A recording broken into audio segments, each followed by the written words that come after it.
ng bayan, maasahan anumang panahon. Magandang araw po sa ating lahat. Narito ang update sa lagay ng panahon ngayong araw ng Huwebes, May 2, 2024. Sa ngayon ay easterlies na lamang ang weather system na nakakaapekto sa ating buong kapuluan samantalang nawala na ang epekto ng Intertropical Convergence Zone na nagdala ng maulap na panahon sa bahagi ng Mindanao.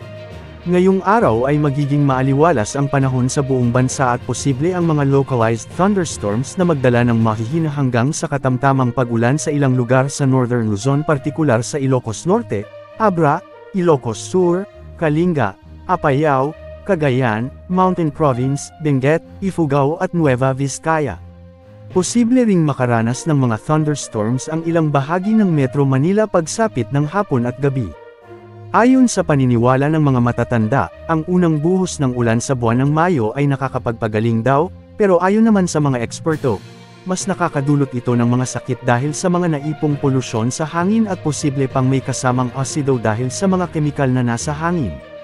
Samantala sa bahagi ng Kalakhang Visayas ay magpapatuloy naman ang bahagyang maulap hanggang sa maulap na kalangitan ngayong gabi, ngunit posible pa rin ang mga isolated rains sa ilang lugar.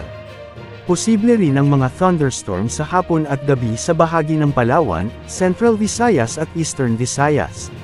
Sa Mindanao ay easterlies at localized thunderstorms na lamang ang magdadala ng maulap hanggang sa may kalat-kalat na pag-ulan lalo na sa Zamboanga Peninsula, Sorsogon at ilang bahagi ng Davao Region.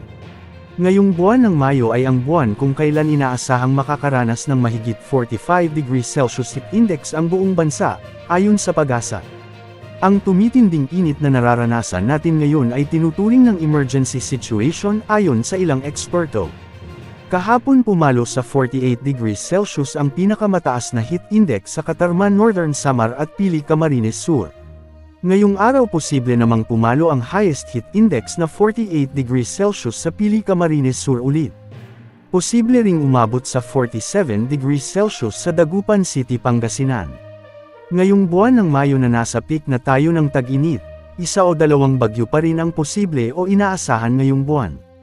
Ayon sa mga datos ng PAGASA, posibleng maglandfall ang potensyal na mga bagyo sa bahagi ng Eastern Visayas at dadaan sa Southern Luzon.